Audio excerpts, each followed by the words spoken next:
title is Finding One's or Finding Our Purpose. And this is, of course, a question that I think philosophy has been asking themselves for as long as humanity have been asking themselves questions about life. And because what is the direction of life in general, and what is the purpose of our life? Yeah? We all want to know that. And I'm going to look at that from the perspective of Eastern and Western philosophies, but also from myth, okay, from heroic myth specifically, because heroic myth shows the path of the human being. What is the path, the journey of the human being?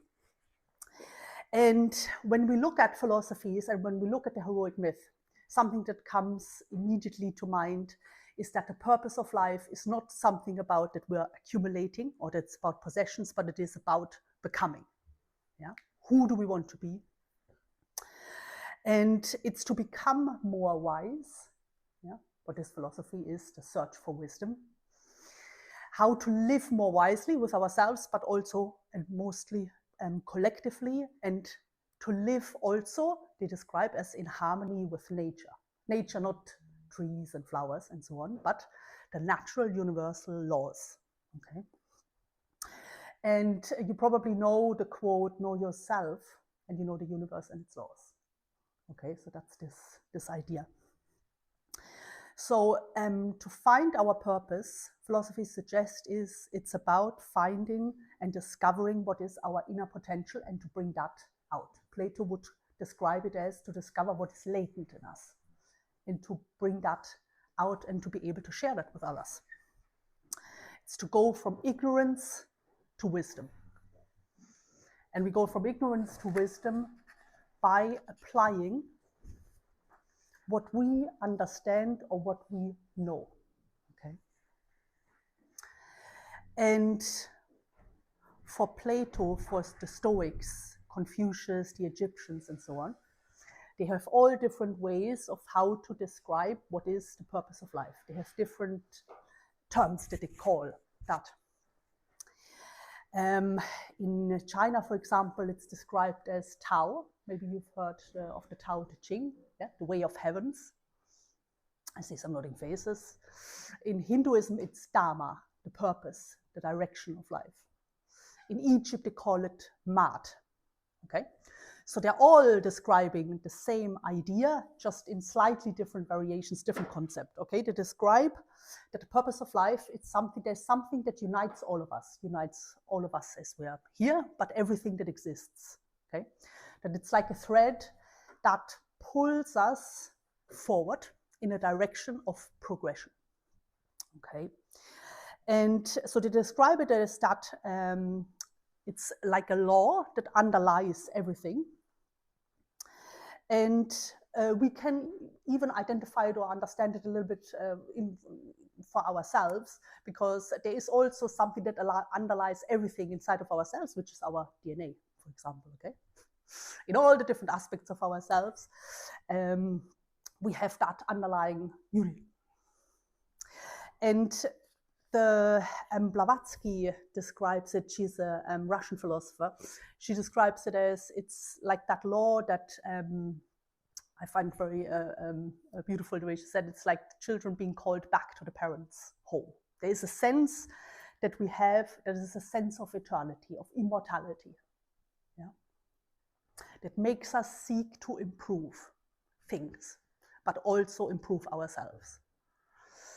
And that's what they describe as the purpose and the direction of life. And we can observe this really everywhere in nature, yeah? From like seeds, you know, that become beautiful flowers, or saplings that become beautiful trees. And, or even if you think, as an example, life exists in the most kind of inhospitable places on the planet. Yeah, life exists everywhere, wants to persevere. So, and they describe this, as I said, either Ma'at, Dharma, or the Tao, as the general purpose and direction of life. And then in Hinduism, they talk about that we also have to find what is our own path, our own direction, which they call Svadharma. Okay? And Svadharma is, they describe it with a word that, if I say it, probably some will be a little bit startled by this. It's not a word that we like hearing. It's to find what's our duty, what's our responsibility in life. Okay, they describe that as what is Dharma, our own Dharma, our direction. And in Egypt, they just say that our duty and our responsibility is what gives us dignity and purpose.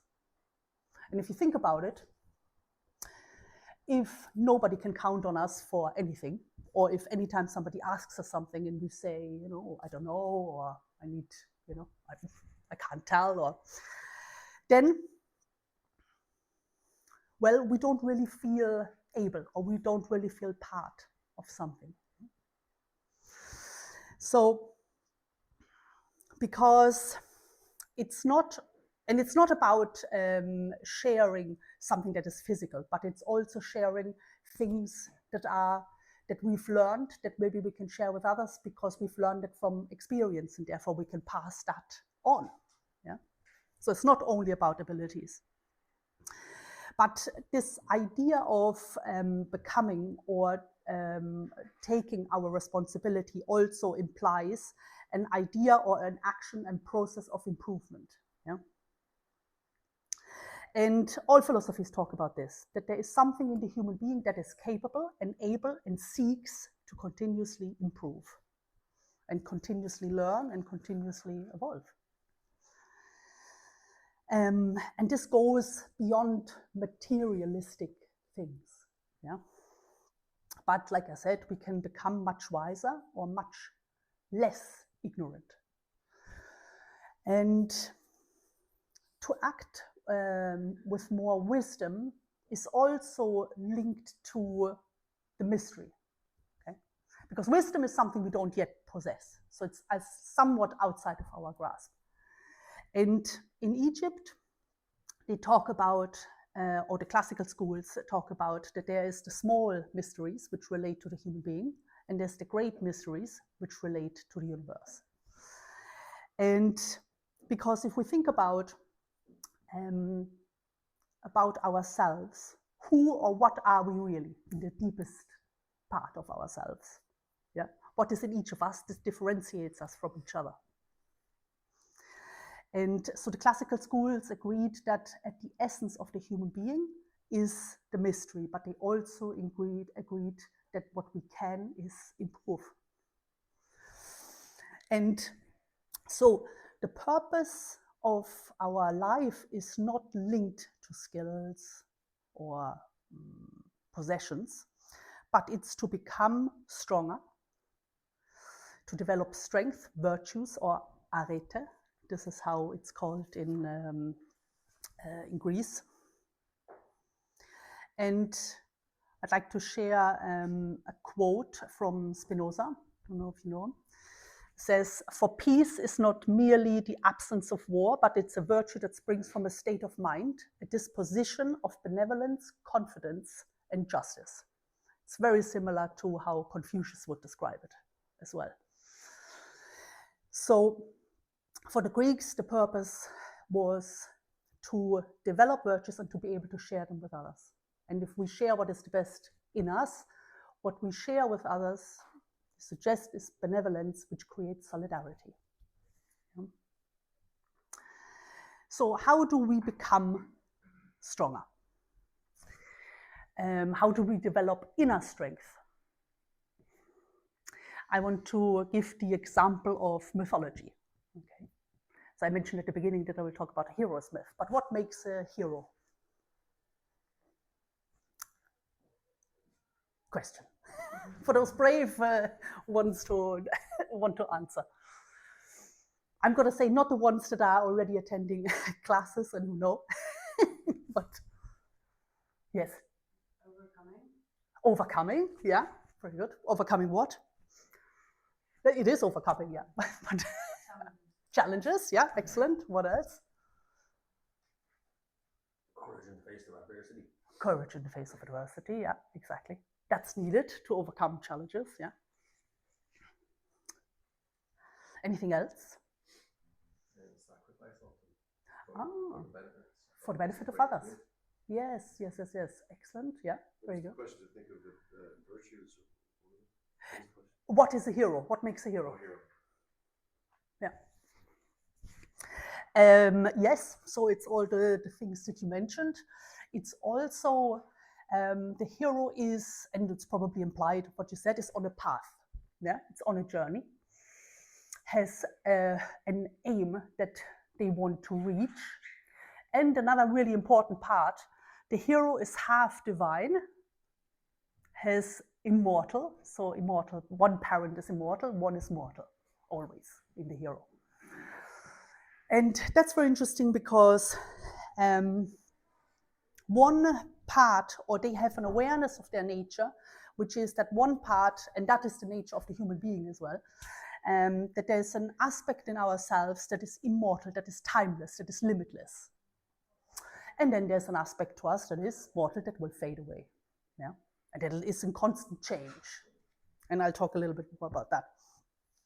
But the hero becomes a hero because he or she is overcoming challenges, yeah, for not only the benefit of themselves, of becoming stronger, but for the benefit of the collectivity, which is to share with others.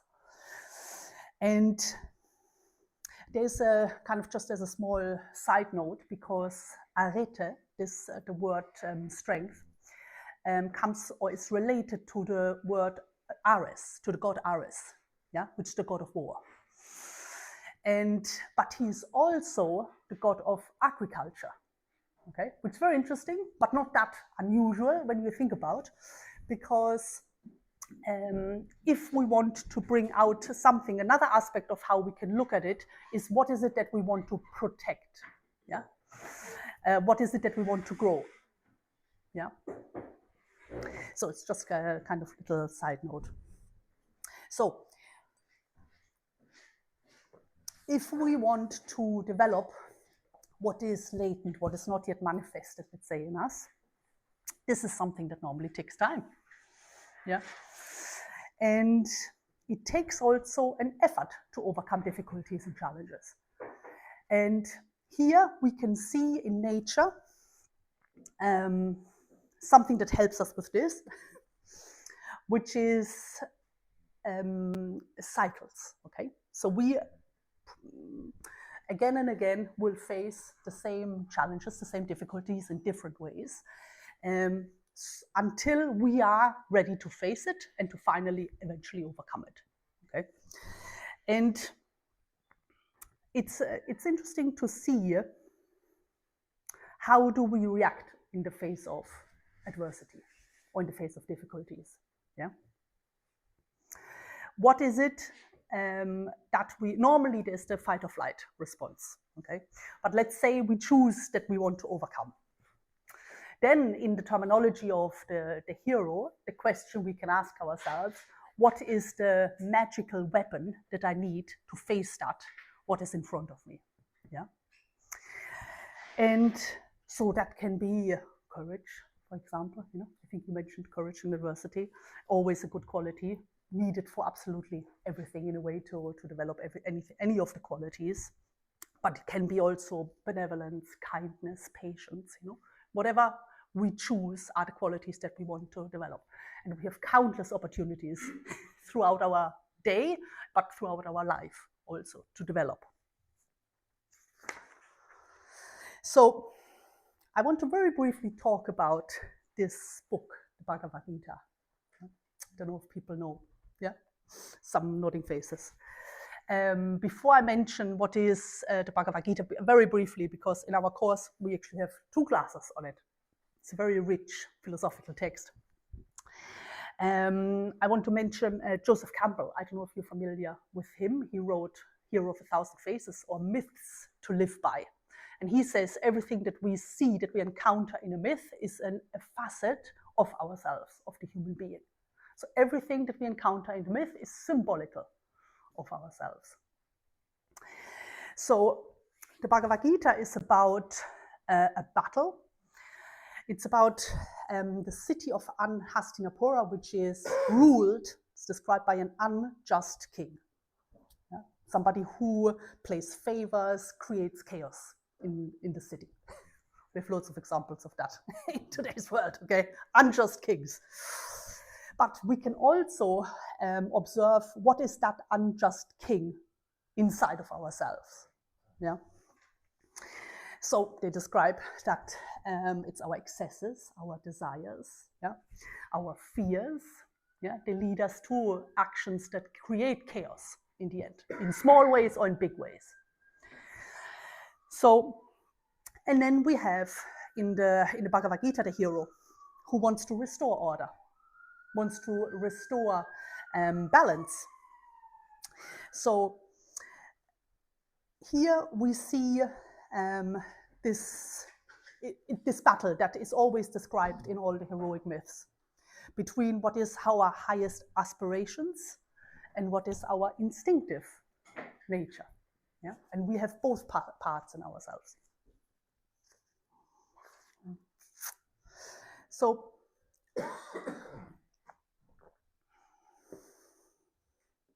when we are in front of this decision, do I act on what is the highest in me?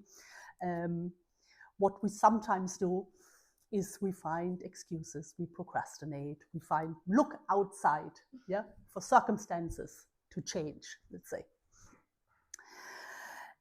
Blame circumstances, blame our limitations, and so on. Okay. And I'm saying sometimes we blame very, very obviously, and sometimes we might agree, but we still do our own thing, and we don't actually engage. So the Bhagavad Gita, but also in Tibet, they talk about if we do not engage actively in what life brings to us again and again, when they say we don't want, when we say we don't want to fight, we find excuses, we find ways around. It's that we are choosing to be already dead. Strong message, strong point. Because it says that if I don't want to overcome, I remain static, I remain unchanged, means I'm already dead. I'm not longer alive. Yeah? Life is movement, life is in constant change, right? So, and the Bhagavad Gita actually says, I'll read, and do thy duty, even if it is humble, rather than another's, even if that be great. To die in one's duty is life, to live in another's is death. And so it's this idea that sometimes, we can have a lot of maybe opinions, when we observe life and what other people are doing and so on, how to do it better. We have a lot of opinions about what other people should be doing, let's say. Yeah. But do we reflect and act, I'm going to say decisively enough on the things that we in fact can change? This is the Stoic point of view. Yeah? To not get obsessed about what other people might or might not do, but to focus on what it is that we can do in any situation. So this is this idea of can I make my own decisions for myself and follow what I've decided to do, yeah, for example. And because this idea of to do what we've decided to do, we might do this in, in a great way, or it's initially a small attempt. Yeah, but that's an aspect of dignity as well, to be able to that others can rely on us. Yeah, is an aspect of morality as well. This idea of honor.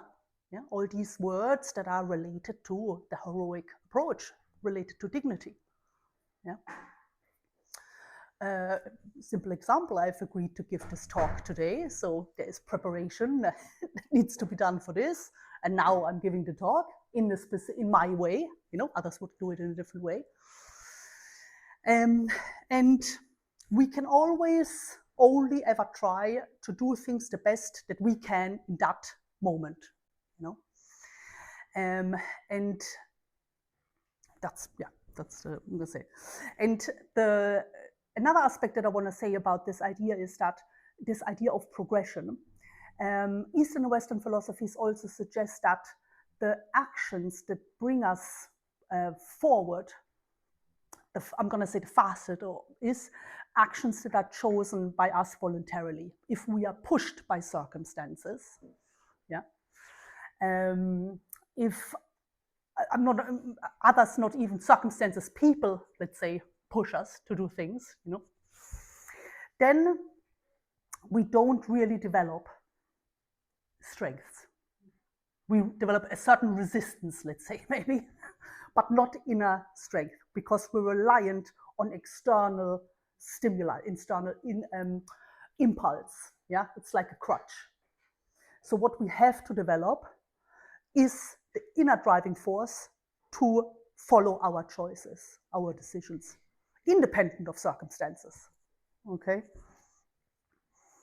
So it's this idea to do things that we've taken responsibility for, and to do it in a good spirit as well. If we do it begrudgingly, it creates negative energy for ourselves and for others also. Slows us down also. And it's interesting because I think in almost all heroic stories, at least the ones that I read, the hero is reluctant at first, doesn't want to engage. Normally. That's it. There's no movement yet. There's no development. He's not a hero yet if he doesn't engage, he or she. Okay? Only once we accept by our own choice to engage is when we are making progress, let's say, okay, in developing what is latent in us. And this idea, so I can't overemphasize it enough, this idea of that it has to be a voluntary choice, voluntary action, is key in this. They talk in Hinduism, talk about karma yoga, right? Action without expecting something in return, okay? But we do it because it's the right thing to do. We've just said we do it, so we do it. Yeah, we are able to do it, for example. In Buddhism, they talk about right intention and right action. Yeah. So karma yoga in Hinduism is also a term, or sattvic action. So, but they all talk about this idea of to do something without expecting anything in return, but to do the best we can. Not perfect, but the best we are able to in that moment. Yeah. And another element that is important in that action is that it'll have to involve an effort. Okay? If it's something that doesn't cost a lot to us, also our consciousness is still somewhat dormant. Yeah? But it requires an element of effort. Yeah? And that also makes sense, I suppose. Anything worth attaining, requires effort. So we have to choose every day to act, to become better, and to find the purpose of life, because they're linked. Yeah, that's what philosophies suggest. Yeah. So, because it's not like, talking about the blue pill and the red pill. It's not that somebody is handing, or we're walking across the road and we stumble over the meaning of life. No. All philosophies suggest we have to go towards it. Yeah, we have to seek. But to seek, I'm not going to say conflict, but to seek those things that are difficult to us with the spirit of that we are able to overcome, with a heroic spirit. And we all have that spirit because we all have overcome challenges. Yeah, many, few, who knows, but we all have. So we have it in us. Yeah, but we sometimes forget, or we get too comfortable in maybe the choices that we made or the life that we were living and so on. Okay, but the world right now is not a safe, comfortable place in many places. Yeah? So it's particularly now a good idea to prepare ourselves to face what life brings us with more serenity. Yeah? And we can improve because we have values and because we have strength we already have developed. Yeah? We maybe forget about this, but any quality that we have, we've developed, yeah? Either consciously or I'm not going to say unconsciously because normally they're developed consciously, but we forget sometimes. And in the Bhagavad Gita, they describe that because we have the ability to develop and improve ourselves, we actually have the duty to ourselves to do it. Yeah? Because it's like a gift, this consciousness of what is eternal, what is immortal, and we shouldn't waste it. Yeah? But we should use it to be able to improve ourselves, and if we can improve ourselves, we share it with others, we can improve at least our immediate environment. We can improve the relationships that we have with people, for example. Yeah? And there's really, I'm going to say very few things that we shouldn't engage in that life brings us. Yeah? Because maybe there's something that is unknown to us, but it's not unknown to everybody. We probably all have, in whatever it is that we're facing or things that come to us, that somebody else maybe can help us, or that we can ask for advice, or that even ourselves we might have tried things in the past, or we've seen others maybe overcome or deal with that in a good way, and we can inspire ourselves from that. We sometimes think we have to experience everything by ourselves without input from others. But it's a great quality of the hero as well to be humble, to ask for advice, and often gets helped. The hero always has companions. They don't get that much airtime, let's say, in all myth, but every hero has. So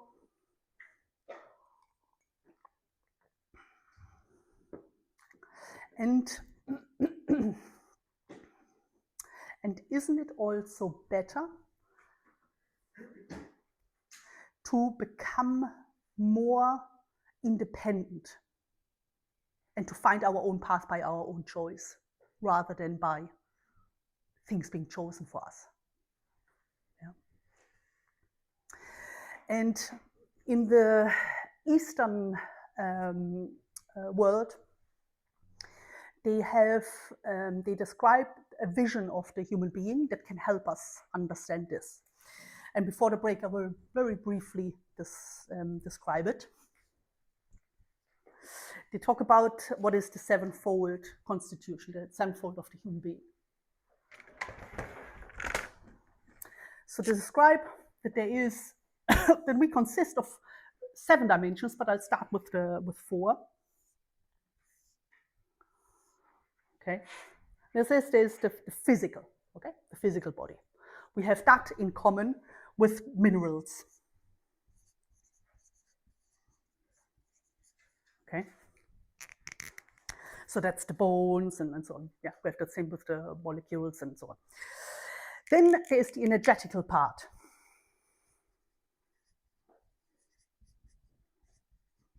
Okay, so that we have in common with the plant kingdom. That's the difference between alive and an alive body and a dead body. Okay, that's easy. We have an emotional plane. We have that in common with animals, yeah, or the animal kingdom. They don't have an as complex emotional world than we have, yeah, but they also fear, love, hate, yeah, for example. Our emotional world is much more complex, but okay. And then when we look at the world of the human being, we see the mind. Okay, so we can we are able to speak, we're able to communicate, we are able to listen, to understand, yeah, describe things that are not physically here, yeah, philosophize.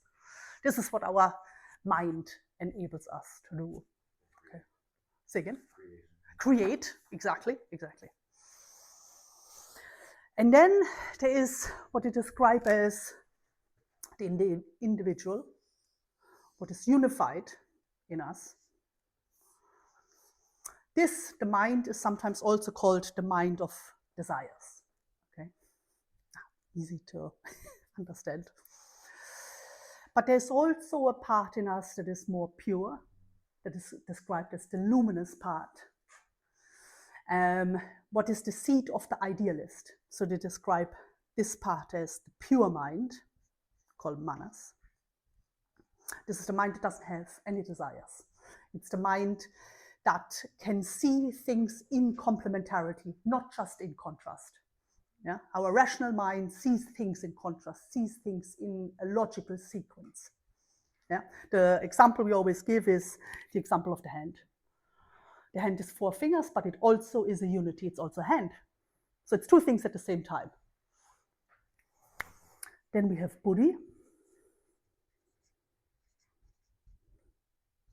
This is intuition or insight. Okay, it's this very subtle state of mind that we sometimes have where we reach a moment of clarity that bypasses our rational mind. We have a sudden insight. Okay, we maybe make connections between things that are not naturally connected. Manas like Gestalt. I've looked at this before. Something like that. It's something like that. Yeah. Yeah. It's kind of. I think the combination of it is that we recognize something because of. Yeah. In a way. And then there is Atma.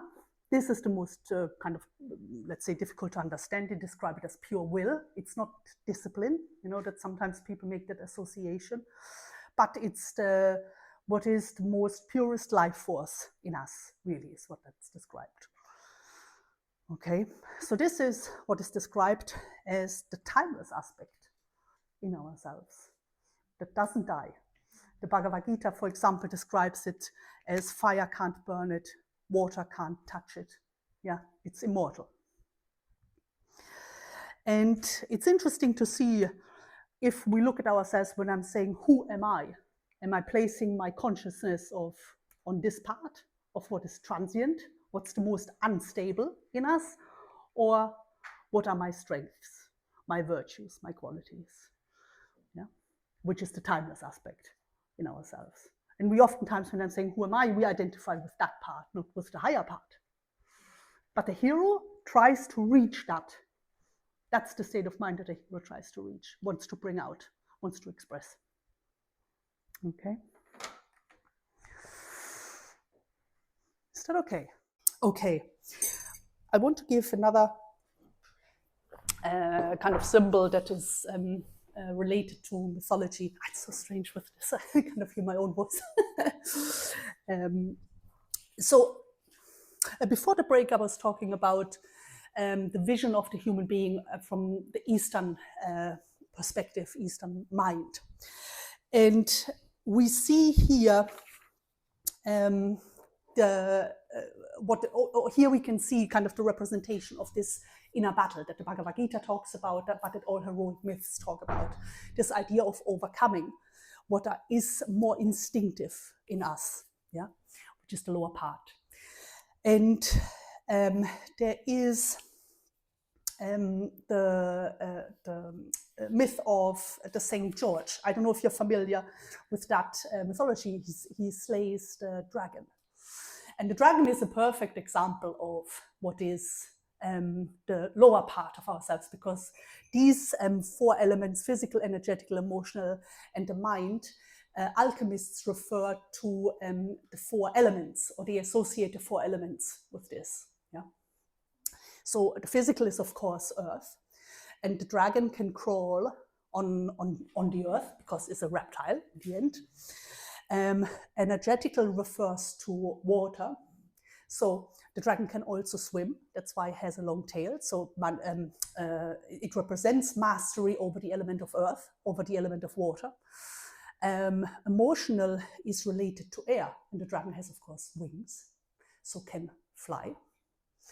And the last element, which is the mind, relates to fire. Fire is a very important symbol in philosophy, in mythology, because fire, of course, brings light. Okay, so it's linked to enlightenment in that sense. It also is vertical, always vertical. The flame always rises.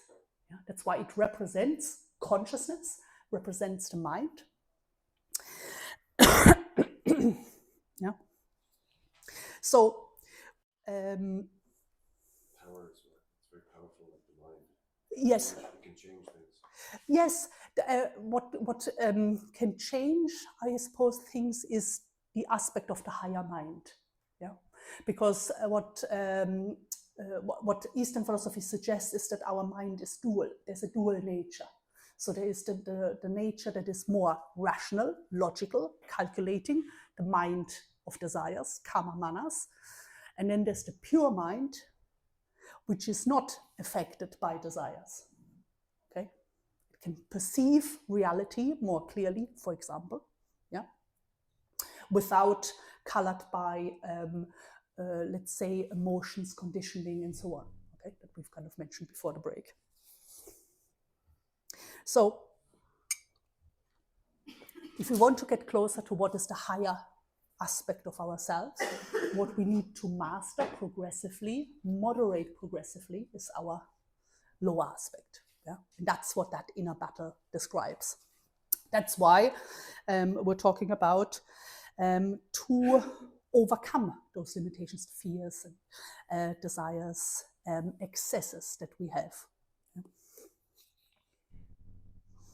And so the meaning of life is also to ask ourselves, what is happening to us? Why is it happening? And how can we best deal with it?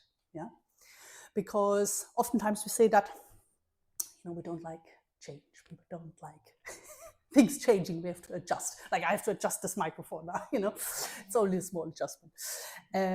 But it's interesting because sometimes we, even unconsciously,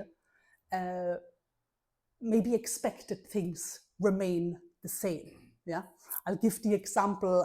I got this example. I came across that of, like sometimes people play chess, right, over several days. You leave the chessboard, you come back to it, and so on. Everything is still in place the way you left it. And chess is also this, like, you wait for the other person to play, to respond. You do your whatever, the movement, and then the other person. Yeah, and we kind of expect sometimes that things are like that in life as well, no? That something happens, somebody will respond, and then maybe we agree something, and then everything is clear, and then but maybe then later on we come back to it, and no, because the other person moved on in their thoughts and their ideas, and circumstances change, and so things change all the time because life is in movement. Yet we sometimes believe or want that things remain static, like on this chessboard, that things remain the way we left it. But never, things remain the way we left it, including ourselves. Like, we change also. Yeah. Like, we're different now than we were 10 years ago. We probably have different beliefs, different things that we understand. Yeah. Hopefully more wise in certain aspects or in many aspects. Or maybe there is more, we've accumulated more fears. Yeah. More kind of rigidities and so on because of circumstances. So how do we overcome this? Because this is what is kind of one of the key ideas as well, the importance of progressively approaching, and that is the heroic path of what it is that we are afraid of, and to overcome that. And what we need to develop for that is what? What's key quality that's needed to overcome our fears? Courage. Courage. exactly. Yeah. So the daily battle that the Bhagavad Gita, for example, describes or suggests to us is to overcome our fears. Face every day something that we are afraid of, that causes tension in us. Okay, could be a conflict that maybe we have to finally approach, or I'm gonna say apologize, for a mistake. It takes a lot of courage. I see nodding faces. I'm sure there's several people that we owe apologies to. It's a good appeal to maybe do that.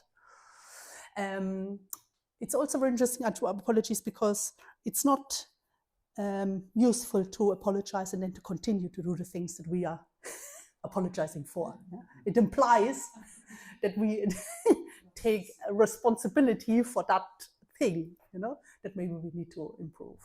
Yeah. So the idea is, I'll share two quotes that are in relation to fear. Plotinus, as a Neoplatonist, says, fear must be entirely banished because the purified soul will fear nothing. And the Greeks, for example, describe that what is true happiness is when we have overcome our fears, our limitations. Yeah. And the Bhagavad Gita also says, no step is lost on the path, and even little progress is freedom from fear.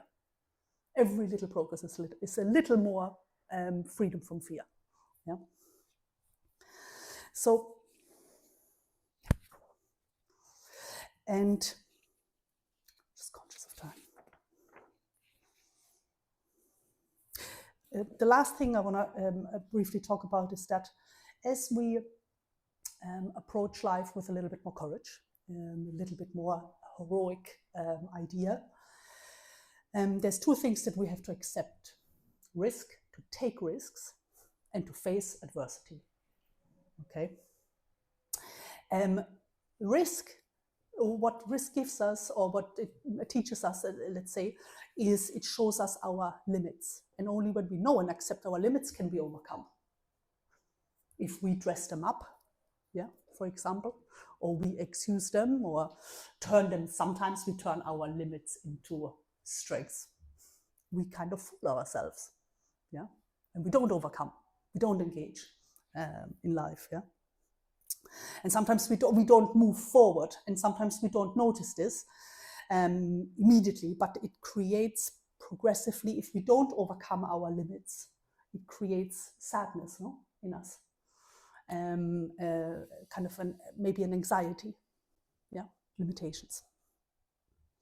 Risks also give us the ability to understand and connect with the world around us, and to understand a little bit more of that what is yet unknown to us, and to make them known. This idea of to go from ignorance to wisdom, we can only do by overcoming what is yet still unknown to us.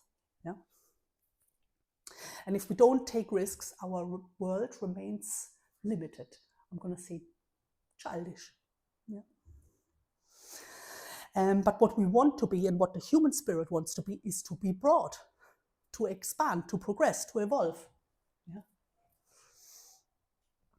I'm going to say the realer, the better, yeah, to engage with life in a real way, with courage. And